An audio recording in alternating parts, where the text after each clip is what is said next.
Hello students, in the last lecture we have started our next chapter, that is change in profit sharing ratio, in which we have learned how to calculate the sacrificing ratio, gaining ratio as well as new profit sharing ratio. And today we will discuss our next topic, that is goodwill. So let's get started. Goodwill का आपने class 11th में भी नाम सुना होगा. Goodwill आपने कुछ word सुने होंगे. ब्रांड नेम होता है. और क्या कहलाता है? रेपुटेशन सुना होगा आपने कभी. ओके, सो गुडविल यही सारी चीजें होती हैं. जैसे कि goodwill is nothing more than the probability that old customer will resort to the old place. अब इसका ये मतलब होता है कि गुडविल कुछ नहीं है बल्कि वो प्रोबेबिलिटी है जो पुराने कस्टमर को बार बार एक ही जगह पर लाती है कुछ सामान खरीदने के लिए. ठीक, ध्यान से पढ़िए. Goodwill is nothing more than the probability that old customers will resort to the old place. Goodwill वो रेपुटेशन होती है, वो ब्रांड होती है जो पुराने कस्टमर को बार बार आपकी शॉप पे लेकर आती है. ठीक, Goodwill means the good name or the reputation earned by a firm through the hard work and honesty of the owners. Goodwill का मतलब होता है good name या कह ले reputation, जो कि हम कमाते हैं. कोई भी फर्म कमाती है reputation through the hard work and effortless activities bye it's owners. Honestly से और हार्ड वर्क से जो ओनर्स कमाते हैं रेपुटेशन, उसे कहते हैं हम goodwill. Okay, you can also prefer to your books to learn more about the goodwill. Okay, now let's look into the features और characteristics of goodwill. Goodwill is an intangible asset. Goodwill एक intangible asset होता है. Intangible asset का मतलब पता है आप लोगों को? वो एसेट्स जिसे हम छू नहीं सकते, देख नहीं सकते, वो होते हैं इंटैंजिबल एसेट. आपने ऑलरेडी पढ़ा हुआ है क्लास 11th में इंटैंजिबल. तो गुडविल हम देख नहीं सकते, छू नहीं सकते, पर फील कर सकते हैं. ठीक है, तो वो होती है इंटैंजिबल एसेट. तो goodwill is an intangible asset. Second point कहता है goodwill is not a fictitious asset. Goodwill जो है फिक्टिशियस एसेट्स नहीं होता है. अब फिक्टिशियस एसेट का मतलब होता है काल्पनिक एसेट. हिंदी में कह सकते हैं काल्पनिक एसेट्स. ठीक, तो goodwill is not a fictitious asset. Value of goodwill depends upon the subjective judgment of the valuer.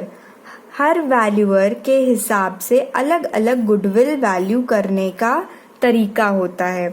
तो गुडविल की वैल्यू डिपेंड करती है अलग अलग जजमेंट ऑफ वैल्यूअर से. अलग अलग वैल्यूअर अलग अलग जजमेंट देंगे उस गुडविल को निकालने के लिए. ठीक, next point, it is valuable asset. It is an valuable asset. ये एक वैल्यूएबल एसेट होता है. ठीक, ये वैल्यू काफी कीमती एसेट कह सकते हैं. ठीक, it helps in earning access profit. Goodwill help in earning access profit. अगर आपके बिजनेस की गुडविल अच्छी है तो आपको वो हेल्प करेगी ज्यादा से ज्यादा प्रॉफिट कमाने में. ठीक, now let's move further. Types of goodwill. अब गुडविल देखिए कितने तरह के होते हैं. 2 तरह के होते हैं. एक होता है परचेज गुडविल और एक होता है सेल्फ जेनरेटेड गुडविल, या इसे एक और नाम से भी जाना जाता है नॉन प्रॉफिट गुडविल. ओके, चलिए देखते हैं परचेज गुडविल क्या होता है। Purchase goodwill, it arises on purchase of business. ये गुडविल तब होती है जब हम कोई फर्म को खरीदते हैं, ठीक है। अब जैसे ये एक कोई फर्म है, ठीक, इसे आप खरीदने जा रहे हो और आप 1500 करोड़ रुपए लेके गए और उससे बोला कि मुझे आपके फर्म की गुडविल खरीदनी है। तो ये जो खरीदी हुई गुडविल होती है उसे बोलते हैं परचेज गुडविल। खरीदी हुई गुडविल मतलब परचेज गुडविल, ठीक। It is an asset for a company. ये कंपनी के लिए एसेट होती है। तो जब ये कंपनी के लिए एसेट होती है तो ये बैलेंस शीट में कहाँ जाएगी? बैलेंस शीट में एसेट साइड में इसे हम पोस्ट करेंगे, ठीक। फिर देखिए, this goodwill is generally amortized within 10 years or within the life of the goodwill। अब देखिए इसका क्या मतलब हुआ। गुडविल अमोर्टाइज होती है गुडविल। जैसे आपके सारे एसेट्स साल भर मतलब साल दर साल उसकी वैल्यू डेप्रिशिएट होती जाती है, ठीक है ना। तो क्या होता है कि गुडविल भी आपकी डेप्रिशिएट होती जाएगी। तो जब गुडविल डेप्रिशिएट होती है उसे हम अमोर्टाइज कहते हैं। ये आपको क्लास 11th में बताया गया था कि इनटैंजिबल एसेट्स जब डेप्रिशिएट करते हैं तो उन्हें डेप्रिसिएशन नहीं कहते हैं, उन्हें कहते हैं अमोर्टाइज होना, ठीक। तो गुडविल जो है अमोर्टाइज हो जाती है within 10 years or within the life of the goodwill according to the accounting standard 26। Accounting standard ये इंस्टीट्यूट ऑफ चार्टर्ड अकाउंटेंट के द्वारा दिए गए काफी सारे जो स्टैंडर्ड्स होते हैं उन स्टैंडर्ड्स के 26th नंबर पे दिया हुआ है परचेज गुडविल के बारे में कि उसे 10 साल के अंदर डेप्रिसिएशन लगा के उसकी वैल्यू 0 करनी होती है, ठीक। चलिए इस पे चलते हैं। सेल्फ जनरेटेड गुडविल और नॉन परचेज्ड गुडविल, इसे देखिए क्या कह रहे हैं। This goodwill is not purchased, rather it is created by the effort of the partners, ठीक। ये गुडविल को खरीदी नहीं जाती, इस गुडविल को खरीदी नहीं जाती है, बल्कि इसे अपने एफर्ट से, अपनी मेहनत से इसे क्रिएट किया जाता है।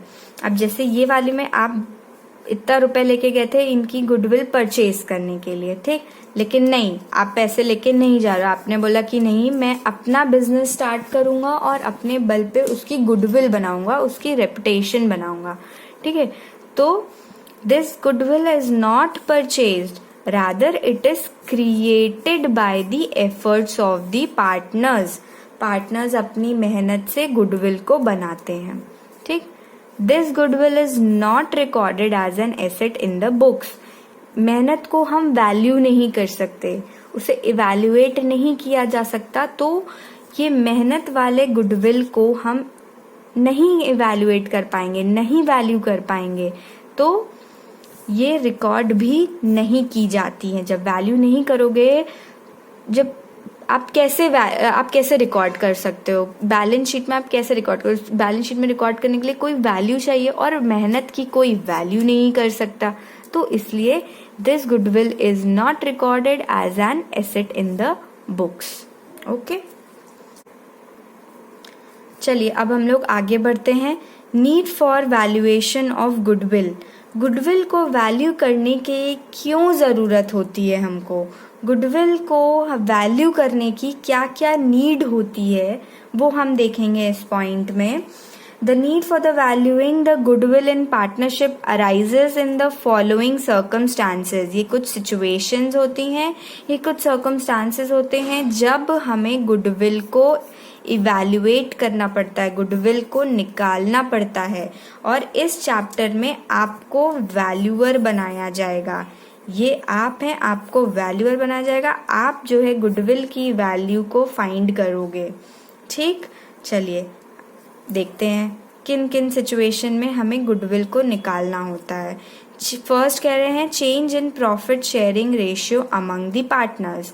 आपने इसके पहले वाले लेक्चर में सुना था, पढ़ा था कि profit sharing ratio partners change करते रहते हैं। तो जब भी अपना प्रॉफिट शेयरिंग रेशियो चेंज करेंगे तो उनको गुडविल भी वैल्यू करना पड़ेगा। ठीक, सेकेंड है एडमिशन ऑफ न्यू पार्टनर। आपके फर्म में एक नया पार्टनर आ रहा है, न्यू एडमिशन हो रहा है, तो आपको गुडविल निकालना पड़ेगा। रिटायरमेंट और डेथ ऑफ द पार्टनर, या कोई फर्म में से कोई पार्टनर फर्म छोड़ के जा रहा है, रिटायर हो रहा है, तो गुडविल निकालना पड़ेगा। या दुनिया छोड़ के जा रहा है तो गुडविल निकालना पड़ेगा। ठीक, फोर्थ है व्हेन फर्म इज सोल्ड। आपकी फर्म बिक गई, सोल्ड हो गई, तो आपको गुडविल निकालना पड़ेगा। When two firms amalgamate. अब देखिए अमैलगमेट का क्या मतलब होता है। ये है फर्म ए और ये है फर्म बी, ये दोनों ने आपस में बात की और सोचा कि हम दोनों मिल जाते हैं और एक बहुत बड़ा सा फर्म बनाते हैं। तो ये दोनों जब मिलेंगे तो एक नया फर्म बनेगा। ये दोनों मर्ज हो गए, मिल गए। अमैलगमेट मतलब मर्ज हो जाना। ठीक है, तो इस केस में ए अपना गुडविल निकालेगा, बी अपना गुडविल निकालेगा। ठीक, तो व्हेन टू फर्म अमैलगमेट तो हमें वैल्यू करना पड़ेगा गुडविल की। फिफ्थ हो गया। सिक्स है when firm is converted into company. अब मान लीजिए आपका फर्म अब कंपनी में कन्वर्ट होने जा रहा है, तो गुडविल निकालना पड़ेगा आपको। ठीक है, आ गई बात समझ में? इसको नोट डाउन कर लीजिए, note it down in your accounts register. चलिए स्टूडेंट्स, हम लोग आगे बढ़ते हैं। अब देखिए क्या कह रहे हैं, factors affecting value of goodwill. Okay, तो अभी इसमें हम लोग देखते हैं कि ये क्या है फैक्टर्स। ठीक है, देखिए एक एग्जाम्पल लेते हैं हम लोग। ये है मुक्तू हलवाई और ये है हल्दीराम।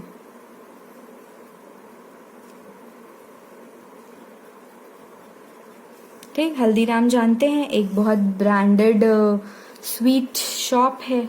ठीक, अब देखिए दोनों के यहाँ मिठाई मिलती है। ठीक, दोनों जो हैं मिठाई बेचते हैं।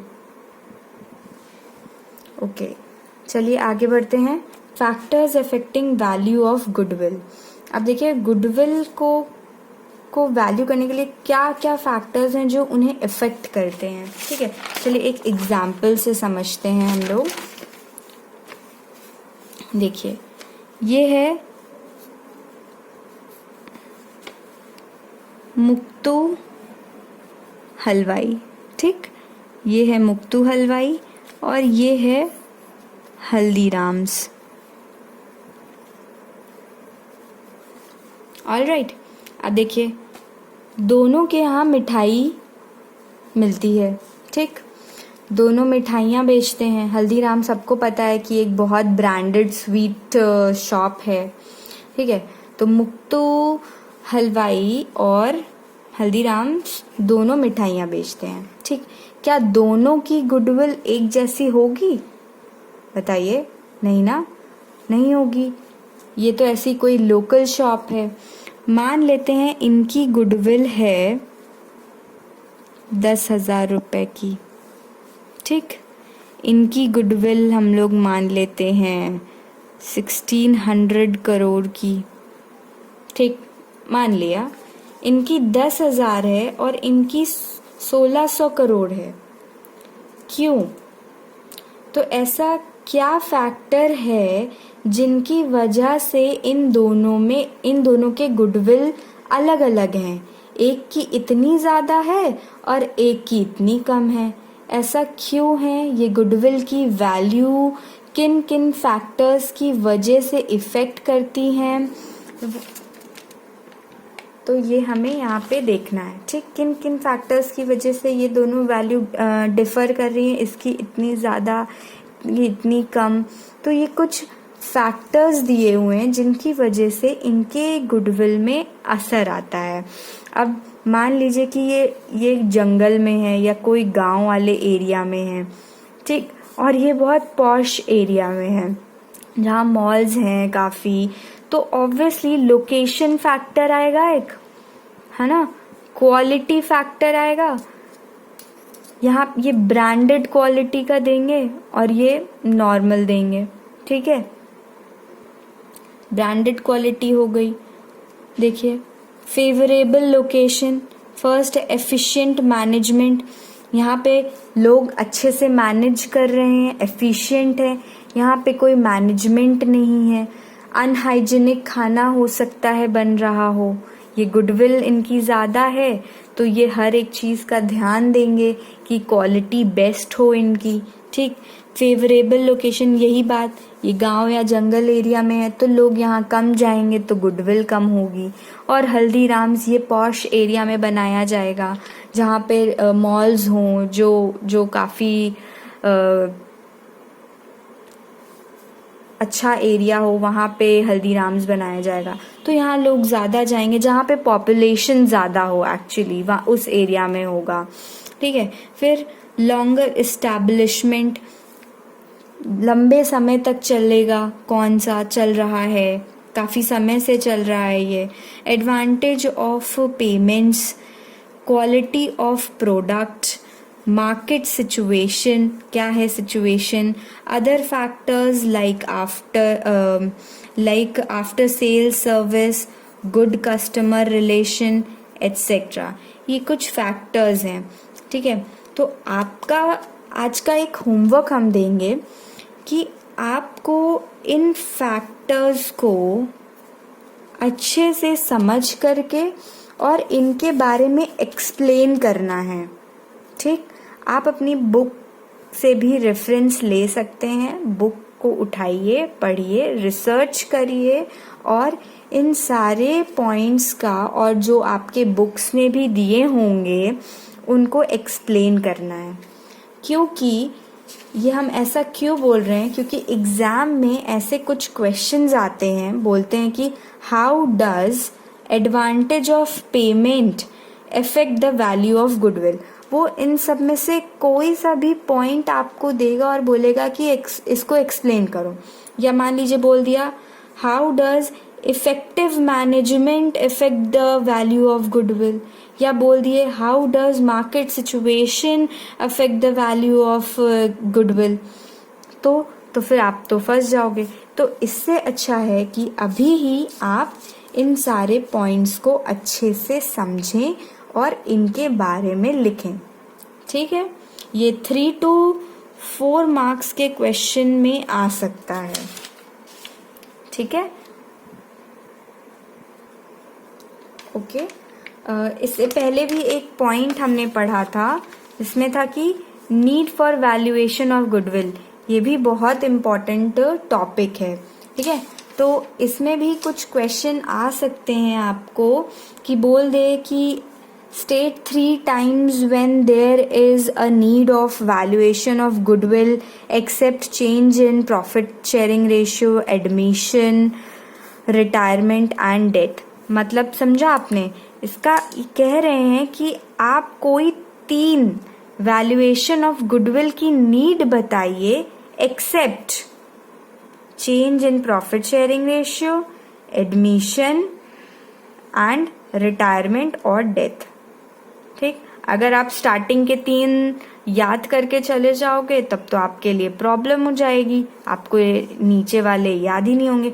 तो इसीलिए आपको ये सारे पॉइंट्स याद करने पड़ेंगे कि गुडविल को वैल्यू करने के लिए क्या नीड्स होती हैं, ठीक है। मान लीजिए बोल दे कि कोई भी 3 बताइए इन तीनों को छोड़ के, तब आपको ये 3 लिखने पड़ेंगे।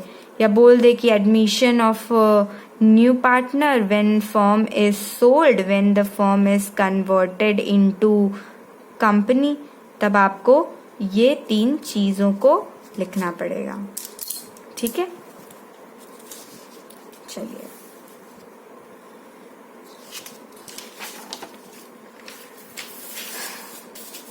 तो आपका होमवर्क यही है कि एक्सप्लेन करेंगे, explain all the points of factor affecting value of goodwill. ठीक, अब देखिए गुडविल को वैल्यू करने के कुछ मेथड्स होते हैं। 3 मेथड्स आपको सिखाए गए हैं। ठीक, average profit method, super profit method and capitalisation method. ठीक, average profit method, super profit method, capitalisation method, ये 3 मेथड्स हैं। इसे हम लोग नेक्स्ट लेक्चर में सीखेंगे। ठीक, सो आज के लिए बस इतना ही।